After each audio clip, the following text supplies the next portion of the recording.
उन्होंने कहा था, मनुष्य के सर्वप्रथम मनुष्य होने से ही मुक्ति की शुरुआत होती है।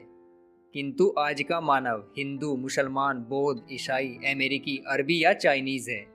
इसके कारण ही संसार विनाश की राह पर आ चुका है और इसका हल तथाकथित धार्मिकों और राजनीतिज्ञों के पास नहीं है। नमस्कार दोस्तों, मेरा नाम है दीपक्स वॉइस चैनल में आप सभी का स्वागत है।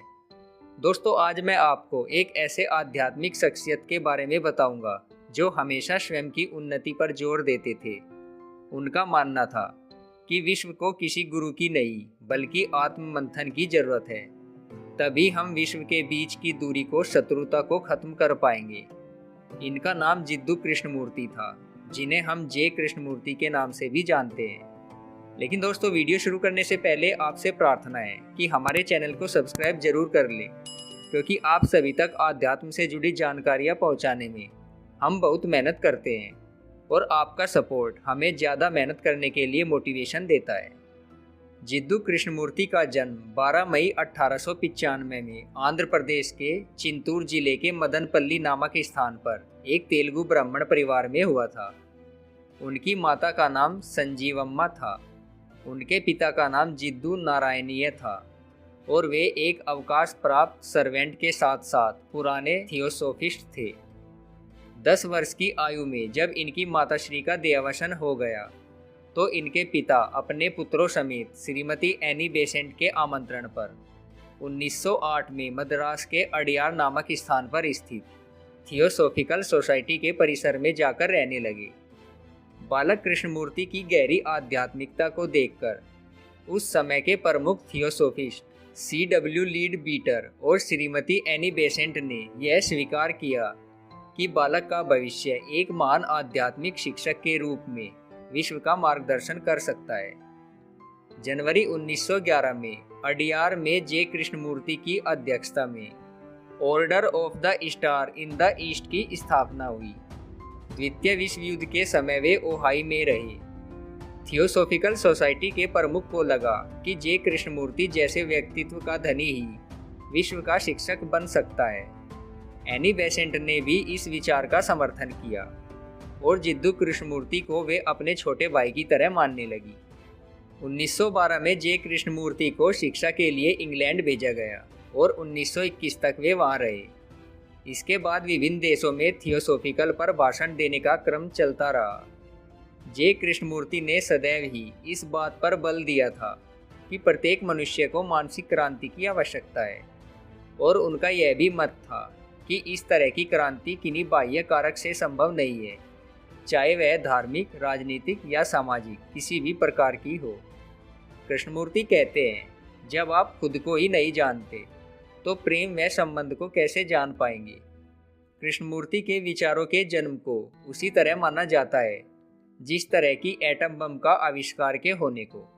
कृष्णमूर्ति अनेकों बुद्धिजीवियों के लिए रहस्यमय व्यक्ति तो थे ही, साथ ही उनके कारण विश्व में जो बौद्धिक विस्फोट हुआ उसने अनेकों विचारकों, साहित्यकारों और राजनीतिज्ञों को अपनी जद में ले लिया। 1927 में एनी बेसेंट ने उन्हें विश्व गुरु घोषित किया, किंतु 2 वर्ष बाद ही कृष्णमूर्ति ने थियोसोफिकल विचारधारा से नाता तोड़कर अपने नए दृष्टिकोण का प्रतिपादन आरंभ कर दिया। अब उन्होंने अपने स्वतंत्र विचार देने शुरू कर दिए। उनका कहना था कि व्यक्तित्व के पूर्ण रूपांतरण से ही विश्व से संघर्ष और पीड़ा को मिटाया जा सकता है। हम अंदर से अतीत का बोझ और भविष्य का भय हटा दें और अपने मस्तिष्क को मुक्त रखें। उन्होंने ऑर्डर ऑफ द स्टार को भंग करते हुए कहा कि अब से कृपा करके याद रखें कि मेरा कोई शिष्य नहीं है, क्योंकि गुरु तो सच को दबाते हैं, सच तो स्वयं तुम्हारे भीतर है। सच को ढूंढने के लिए मनुष्य को सभी बंधनों से स्वतंत्र होना आवश्यक है। उन्होंने सत्य के मित्र और प्रेमी की भूमिका निभाई, लेकिन स्वयं को कभी भी गुरु के रूप में नहीं रखा। उन्होंने जो भी कहा उनकी अंतर्दृष्टि का संप्रेषण था। उन्होंने दर्शन शास्त्र की किसी नई पद्धति या प्रणाली की व्याख्या नहीं की, बल्कि मनुष्य की रोजमर्रा की जिंदगी से ही भ्रष्ट और हिंसापूर्ण समाज की चुनौतियों, मनुष्य की सुरक्षा और सुख की खोज, भय, दुख, क्रोध जैसे विषयों पर कहा। बारीकी से मानव मन की गुत्थियों को सुलझाकर लोगों के सामने रखा। दैनिक जीवन में ध्यान के यथार्थ स्वरूप, धार्मिकता की महत्ता के बारे में बताया। उन्होंने विश्व के प्रत्येक मानव के जीवन में उस आमूलचूल परिवर्तन की बात कही जिससे मानवता की वास्तविक प्रगति की ओर उन्मुख हुआ जा सके। अपने कार्य के बारे में उन्होंने कहा, यहाँ किसी विश्वास की कोई मांग या अपेक्षा नहीं है, यहाँ अनुयायी नहीं है, पंथ संप्रदाय नहीं है। वह किसी भी दिशा में उन्मुख करने के लिए किसी तरह का फुसलाना प्रेरित करना नहीं है, और इसलिए हम एक ही तल पर हैं, एक ही आधार पर और एक ही स्तर पर मिल पाते हैं, क्योंकि तभी हम सब एक साथ मिलकर मानव जीवन के अद्भुत घटनाक्रम का अवलोकन कर सकते हैं। कृष्णमूर्ति ने धर्म, अध्याय, दर्शन, मनोविज्ञान व शिक्षा को अपनी अंतर्दृष्टि के माध्यम से नए आयाम दिए। 6 दशकों से भी अधिक समय तक विश्व के विभिन्न भागों में अलग अलग पृष्ठभूमियों से आए श्रोताओं के विशाल समूह कृष्णमूर्ति के व्यक्तित्व तथा वचनों की ओर आकर्षित होते रहे, पर वे किसी के गुरु नहीं थे। अपने ही शब्दों में वो बस एक दर्पण थे जिसमें इंसान खुद को देख सकता है। वे किसी समूह के नहीं, सच्चे अर्थों में समस्त मानवता के मित्र थे। उनकी वार्ताएं व संवाद पुस्तकों में संग्रहित है।